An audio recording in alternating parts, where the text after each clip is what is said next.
নমস্কার, আমি শ্রী রাজীব শাস্ত্রী। রাজীব রয় অ্যাস্ট্রোলজি চ্যানেলে আপনাদেরকে স্বাগত। আশা করি আপনারা ভালো আছেন। আপনারা দেখছেন আমি ইউটিউবে কিছু শর্টস দিচ্ছি, উইকলি প্রেডিকশন দিচ্ছি। খুব শিগগিরই আমি 1431 মানে বাংলা আমরা যে নববর্ষ তার উপর ভিত্তি করে প্রতিটা মাসের রাশিফল কেমন সেটা আমি দেওয়ার চেষ্টা করছি। আশা করি আপনারা উপকৃত হবেন। তা আমরা জ্যোতিষ চর্চা করি, আমি গর্বিত যে আমি একজন জ্যোতিষী।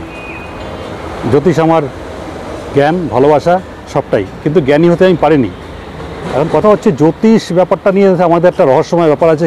কেউ বলেন পুরো ব্যাপারটাই ভণ্ডামি, ফেক, কিছুই হয় না। আরও একটা অংশে বিশ্বাস করেন এবং বিশ্বাস করার দলে আমিও আছি। এখন জ্যোতিষ, এই যে তিনটে অক্ষরের মিলনে একটি শব্দ তৈরি হয়েছে, এর মানেটা কী?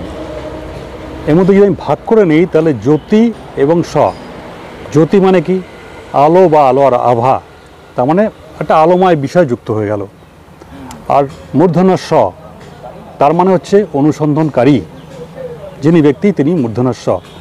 তাহলে বিষয়টা এরকম দাঁড়ালো, আলোর উৎস বা আলোর আভা অনুসন্ধানকারী যিনি হবেন তিনি হবেন জ্যোতিষী।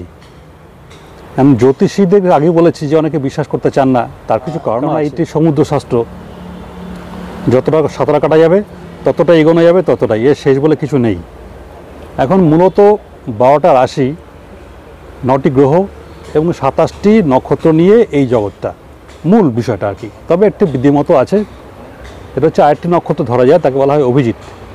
তো খুব অল্প সময়ের জন্য ওই নক্ষত্র আসেন এবং প্রতি নক্ষত্রে আলাদা গুণাগুণ, ভালো মন্দ সব বিষয়টাই আছে। এখন রাশি আপনারা জানেন মোট 12টা, মেষ, বৃষ, মিথুন, কর্কট, সিংহ, কন্যা, বৃশ্চিক, তুলা, এরকম সব।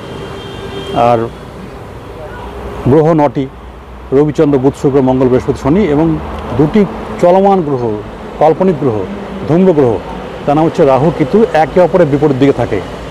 এইদের যে কাজ সেই অনুযায়ী কিন্তু আমাদের জাতকের যে জন্ম সময় তখনই নির্ধারিত হয়ে যায় যে বাকি জীবনটা তার কেমন হতে চলেছে বা কেমন কীভাবে কাটবে।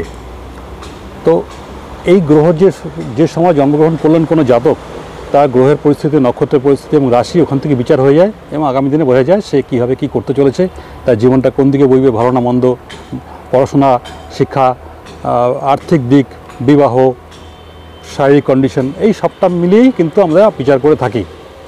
তো এই হচ্ছে, আমি একটা জ্যোতিষ সম্পর্কে ইন্ট্রোডাকশন ভিডিও দেওয়ার চেষ্টা করলাম।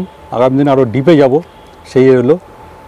তো আশা করি আপনারা কিছুটা বুঝতে পারলেন বা কিছুটা বোঝাতে আমি পারলাম। ব্যর্থ হতে পারি, সবটাই ক্ষমা সুন্দর চোখে দেখবেন, নিজে কোনো ক্ষমা করে দেবেন। আগামী দিনে আমি নানা রকম আরও ভিডিও নিয়ে আসবো। তো আজকে এইটুকুই কথা বললাম বা বক করলাম, যেটা আপনারা ভাবুন। তো ঠিক আছে, আজকের মতো নমস্কার, আপনারা ভালো থাকবেন। বিস্তারিত পরে আসছে, টু বি কন্টিনিউড। নমস্কার।